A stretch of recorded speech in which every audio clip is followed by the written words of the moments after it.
Notre invité aujourd'hui est Stéphane Biancarelli. Avec lui, nous allons parler du Printemps de Bourges, puisqu'il est responsable de l'antenne du Printemps de Bourges en Corse.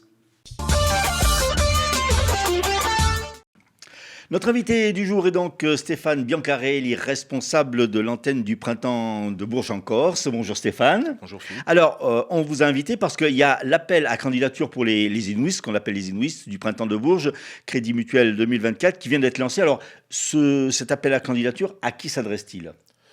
Alors en fait, il s'adresse d'une façon très large à tous les créateurs de musique qui ont un peu d'ambition pour leur projet, qui ont envie de se produire en public, se professionnaliser, aller plus en avant pour montrer leur création au niveau national, voire international. Alors justement, un petit rappel de ce qu'est le Printemps de Bourges. Alors c'est un festival qui est assez ancien maintenant, un des premiers festivals de France, qui est né en plein cœur de la France, qui au départ est né d'un peu d'une volonté, il y avait pendant la vague de la chanson française contestataire. Petit à petit, il y a eu beaucoup d'artistes internationaux qui se sont greffés dans la programmation. Et aujourd'hui, c'est devenu un des plus importants en France, voire en Europe. Alors, pour le public, mais aussi pour les professionnels, où tous les professionnels qui travaillent dans la musique, toute la filière musicale, vont se rencontrer, voir des artistes, échanger, repérer aussi. D'où l'idée de faire les Inouïs du Printemps de Bourges. Alors justement, les Inuits qui s'est un petit peu élargi, vous revenez presque aux sources maintenant.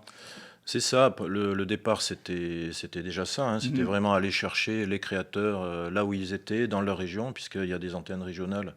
C'est aujourd'hui le premier dispositif national qui repose sur des antennes régionales. Donc dans toute la France, il y a un responsable, comme moi je le suis pour la Corse, qui fait du repérage pour ces artistes qui créent. Donc après, il y a eu une phase où les artistes sélectionnés étaient déjà assez aboutis, déjà très bien repérés dans leur région, voire au-delà. Et maintenant, on revient un petit peu à l'essence, à un peu ce qu'est l'ADN des Inuits, c'est-à-dire aller chercher les gens chez eux, même s'ils sont très peu habitués à faire des concerts ou voire n'ont jamais fait de concert. À partir du moment où ils créent, où ils ont envie de se montrer devant un public, avoir les outils aussi pour le faire le mieux possible, avec des dispositifs d'accompagnement qui prennent forme avant le Printemps de Bourges et puis après le Printemps de Bourges. Donc on revient un petit peu, oui, à cette essence-là. D'où le terme, d'où le thème il faut oser. Voilà, oser parce que ça s'adresse à tous les gens qui n'osent pas, qui ont des chansons dans leur besace, qui le montrent un petit peu autour d'eux, mais pas forcément, qui n'osent pas, Qui n'osent pas, qui oui. n'osent pas se produire sur scène. Donc là, l'idée, c'est de leur dire, allez-y, montrez-nous, osez, puis peut-être que vous êtes la future pépite de demain. Alors justement, ça passe par plusieurs étapes, dont la première étape régionale. Voilà, en fait, là, c'est l'appel à candidature donc, qui est lancé au niveau national jusqu'au 10 novembre. C'est une inscription en ligne. Il y a des choses assez simples à fournir, hein, comme les 3 ou 4 titres entiers en MP3, une fiche technique, donc c'est juste présenter techniquement ce que serait le projet sur scène, une biographie, écrire un petit peu son parcours depuis le début où la personne fait de la musique jusqu'à la présentation de ce projet. Voilà, une photo éventuellement, voilà, des choses assez simples hein, au final. Alors, ensuite, comment va se dérouler tout un calendrier, présélection, concert? Voilà, donc après, une fois qu'on reçoit toutes ces candidatures, on les écoute. Ça sera déjà la première phase. Et on va en sélectionner quelques-uns dans Quand chaque vous dites région. on, c'est qui? C'est Alors, moi, un je jury? suis là au niveau régional. Je constitue un jury régional D'accord. où on va faire ces écoutes. Moi, je me joins aussi au jury de PACA, d'Occitanie, par exemple. D'accord, ouais. Il y a un brassage comme ça, un mélange avec les autres antennes.